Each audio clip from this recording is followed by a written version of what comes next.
Hi there everyone, Lars here from Camille's Harem, back with another D&D discussion. Oh boy, this is going to be a fun one, because today we are going to be talking about puzzle encounters. Now, there's probably a far more official term than that for whatever these encounters are, but I like to call them puzzle encounters. This is when you are put into a scenario within Dungeons & Dragons where you have some sort of puzzle or conundrum where you have to use your smarts, your resources, logic, in order to figure out how you're going to solve the situation. You can't just simply muscle your way out, and as much as it's fun to throw fireball after fireball at situations or rage to your heart's content, you can't always solve every problem with brute force or with a magical spell. Sometimes it requires a little bit more brain power and a lot more teamwork. Now, if you're a dungeon master, this is an encounter that I highly recommend that you utilize, not all the time, but definitely to shake things up. Because a good puzzle encounter, again, helps to facilitate good teamwork, it makes people look at their inventories and see what they can use, and it helps them to think a little bit outside of the box. Now, you can incorporate combat into your puzzles, but it isn't always needed. And puzzle encounters don't always have to happen within dungeons either. They can happen in all different kinds of scenarios. It could be that you throw your party into some sort of weird social setting with a bunch of nobles, or maybe with a bunch of thieves, and they have to figure out who are really their allies or who are their enemies, and if they're all enemies, how do we get out of the situation in a way where we don't have to fight our way out of an entire room? And so, the party now has to get creative. They have to use their charisma. The face of the party has to maybe pull a little bit of extra weight. Maybe the barbarian needs to do some intimidation checks. Maybe the rogue has to pick a few pockets more than usual, or spy the concealed exit. Whatever it is, this puts them into a situation where, like, okay, we need to communicate, we need to use all of our skills, use them in tandem, because things could go really bad or really fast in a social setting, and if we start going murder hobo, the consequences are going to be even worse for us. Or, as I recently experienced in one campaign, the puzzle that was presented to us is, you're caught in a canyon when a stampede of buffalo come racing right on through, and there are a bunch of wranglers who are trying to catch these buffalo. What exactly do you do in this situation? What is the safest route for you and your party so that way you can get out with the least damage to yourselves possible, also without hurting these buffalo, because these buffalo do belong to some orc ranchers who you want to be friends with, but you also have to deal with these wranglers. And that's a good example of incorporating the logic that your characters need to utilize, the communication that they need to utilize, as well as some combat while not injuring the herd. And then, of course, there are the classics of, you go into a dungeon, you're trying to get into the special treasure room, or into the boss room, but there is a puzzle at the door. You must figure out the correct combination, and the clues were hidden throughout the dungeon that you've just crawled through. What are you going to do? And if you get it wrong, there's going to be nasty consequences. So again, puzzle encounters can be a lot of fun. They shake things up. They require you as the dungeon master to get a little bit more creative. And again, it forces the party to do a little bit more thinking and work together. So it's usually a win-win, right? Well, it can blow up in your face really quickly if you don't properly communicate what you are doing. As the dungeon master who is facilitating this shared storytelling experience, you need to be cognizant of what everyone is capable of doing, of where they want to take their characters, and you want to play to both their strengths and their weaknesses within a puzzle scenario. You want to challenge them, but also encourage them to show off. So again, this is where you get to be a little bit creative. But this is also where things can very quickly fall off the rails, because if you make your puzzle way too complicated, you're going to lose the players, and they're not going to be sure if they can, with their characters in mind, playing from the perspective of their characters, actually succeed at solving your puzzle. Now, there's some dungeon masters out there who introduce puzzles that are never meant to be solved, or at least not very easily, and they're like, ha ha ha, yes, this is the big challenge. Sure, you can utilize those. I don't really have anything against them in theory, but often in practice, they are used to kind of humiliate the party, and you never want that to happen. A puzzle experience, a puzzle scenario, should not reduce the party to tears and frustration to the point where they're like, I give up with this. We're going to just go and do anything else than deal with this puzzle scenario. It's just not rewarding enough. You don't want to do that. So what can you then do as the Dungeon Master to create a good puzzle encounter? Here are some of my suggestions that I think will help to create a good puzzle encounter. And the first thing is this: come up with a good world-building reason why this puzzle encounter exists. This is one of the reasons why the social situation that I use either with nobles or with a group of thieves or a thieves guild works out really well, because that just exists within the world usually, and it doesn't feel like it's obviously forced.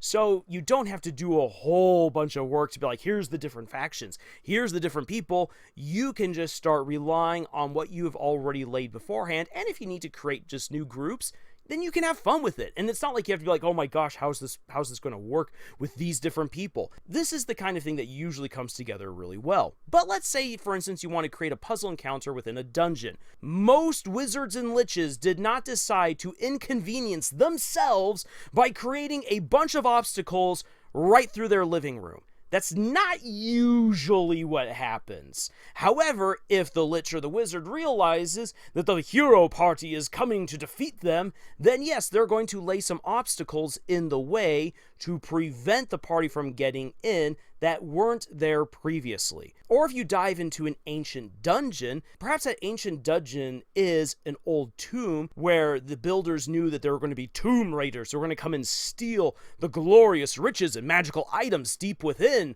or desecrate the body of the king because they were enemies of the king, or they are the descendants of the enemy of the king, what have you. And so they devised a series of traps intended to make the tomb impenetrable. And you then, as the party who's just trapezing on through, are just like, hey, we just want to get to the treasure. Or we heard that there's a villain who's hiding in there and we just want to get to them and get rid of them and collect the bounty on their head. And now, boom, there's this trap that we need to get rid of. Oh boy. Coming up with the world building behind why this trap or this puzzle encounter exists is very important, because it helps to make it feel real to the party. That is important, because if it just feels like they've just stumbled into some weird puzzle and there's no reason for it being there, this is just going to add to the frustration that the players will feel, especially if the puzzle's really difficult. And that leads me to my second suggestion: keep it simple, stupid. Yes, and this applies for me as well.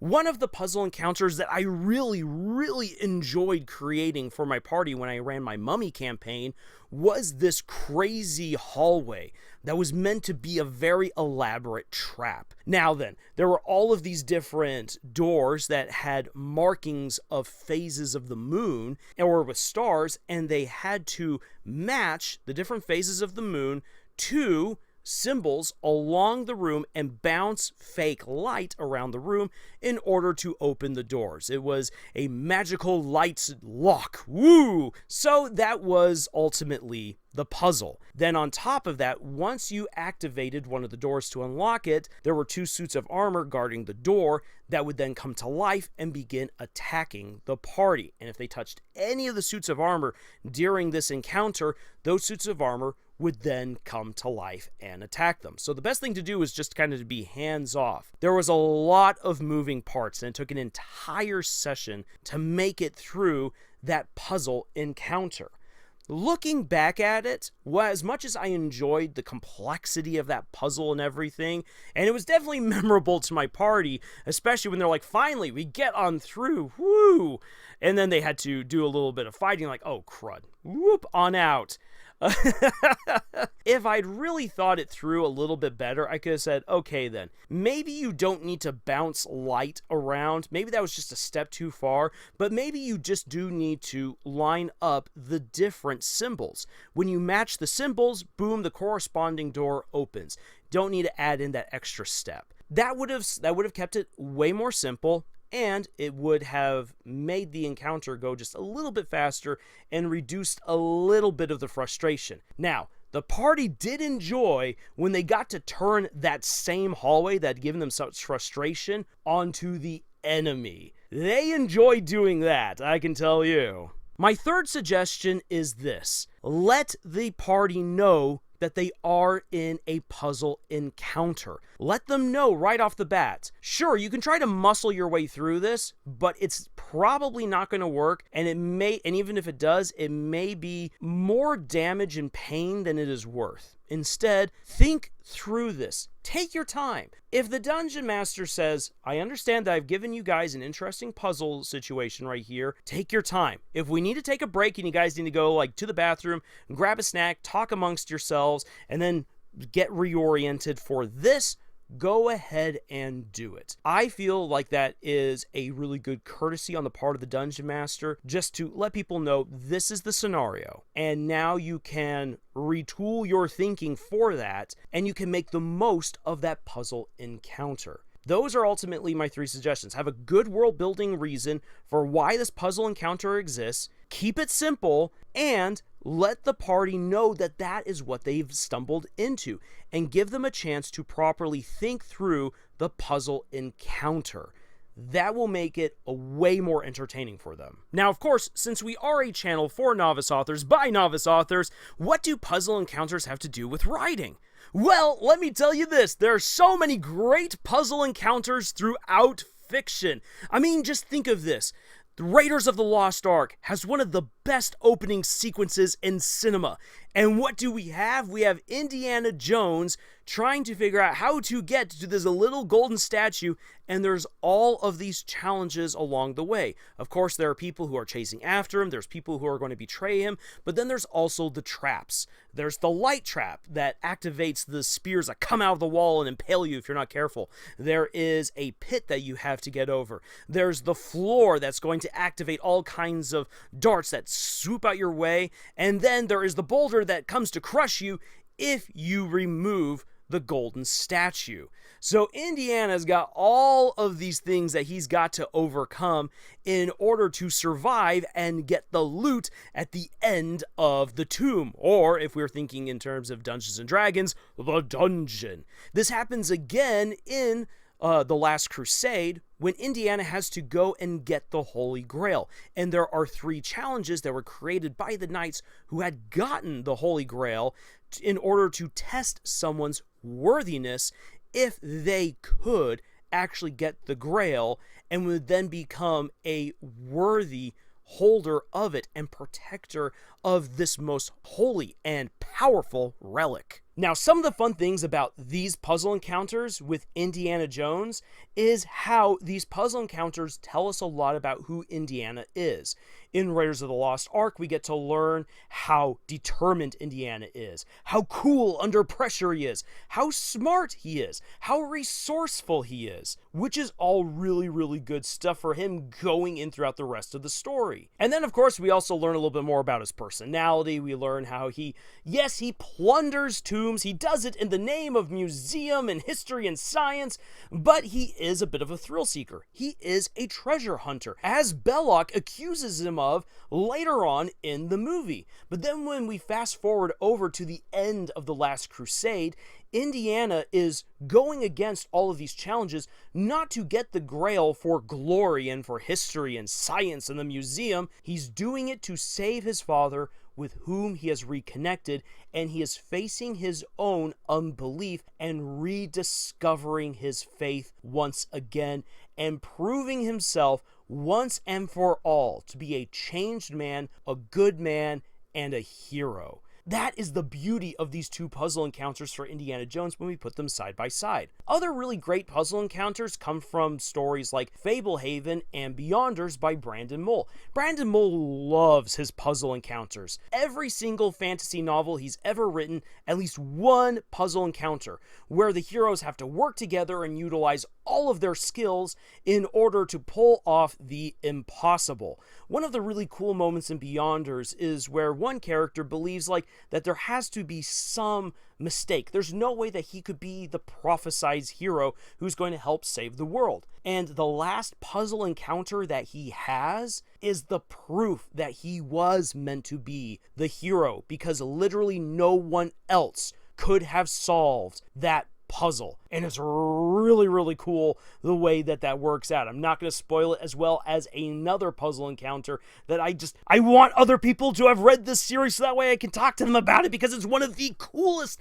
scenes ever. Oh my gosh. It feels like if that second puzzle encounter from Beyonders was in a D&D campaign, the moment that the party figures out how to beat it, everyone would be erupting with cheers from the table, throwing over their seats, scattering their dice, and hooting and hollering to the outside sky, because it is so intense and the solution was so dang cool. This is the power of a good puzzle encounter, where you're like, oh my gosh, I didn't think we could ever solve it, and now that I can see how it's solved, oh, I feel invincible right now. That is what a good puzzle encounter can do for the heroes and can do for the audience that are engaging alongside with the heroes, whether as the players or as the readers or as the viewers, with them in that puzzle. Puzzle encounters are so freaking cool. Another great puzzle encounter that gets nowhere near enough attention is in Harry Potter and the Sorcerer's Stone. It's not in the movie, it's only in the book. When Harry and Hermione are before a row of potions, and they have to use logic based on a riddle to figure out which potion is going to let them get on over to the stone, and which potion could let them get back out of this room where they are surrounded by fire. And if they take the wrong potion, they'll either get burnt, or they'll get poisoned, or they'll get so drunk that they won't be able to know what to do next, and then they'll die within that room because they'll do something stupid. Yes, they've already gone through a bunch of other puzzle encounters up until this moment, but Snape's puzzle encounter is brilliant. It's so well written.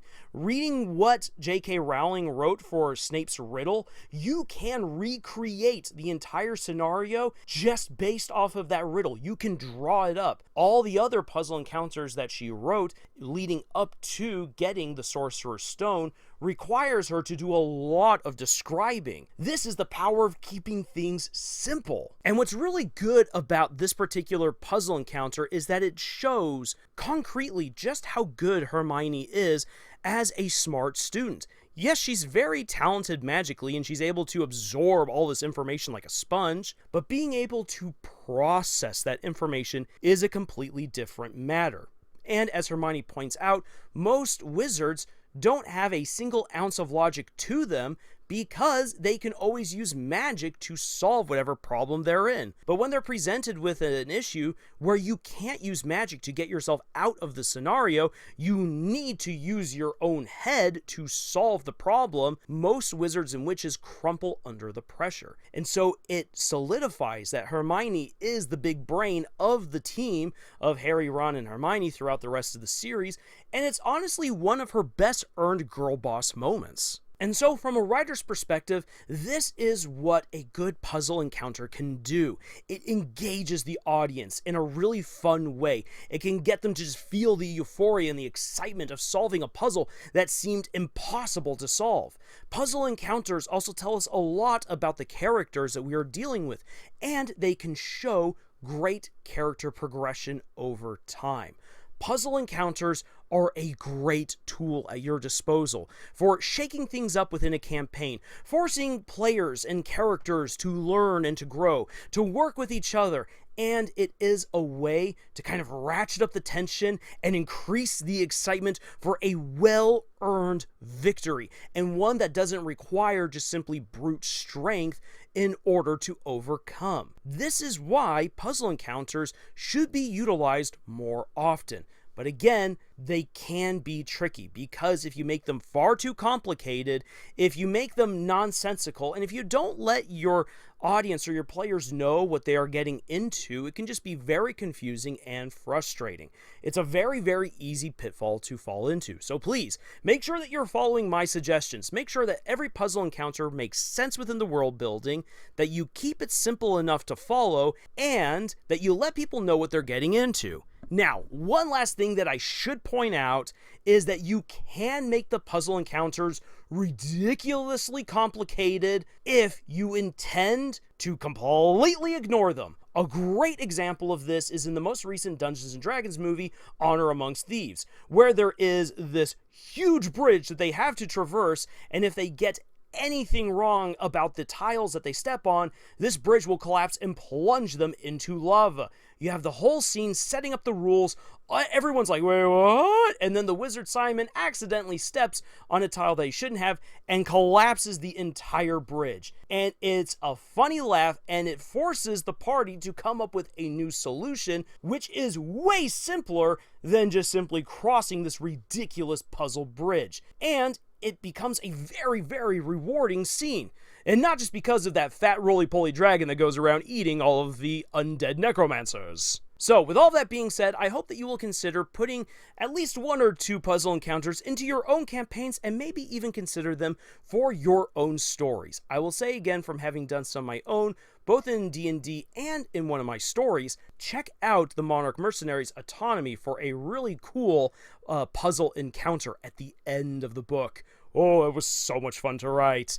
It can do a lot for your story. So please, try them out. I think you'll find yourself highly rewarded for doing so. If you're looking for other insights, reviews, writing advice, or D&D advice, then please check out the other videos that we have here on our channel. If you haven't done so, please subscribe and click the bell icon to receive notifications for other videos coming out real soon. And if you'd like to support everything that we do here, then please check out the books that we have published, not just the Monarch Mercenaries. A whole list of them is in the description below. Thank you so much for joining us on this incredible adventure that we call writing, and until the next video, y'all, watch out for getting stuck in puzzled rooms. Do not summon the little dwarf. If you know, you know, and tschüss.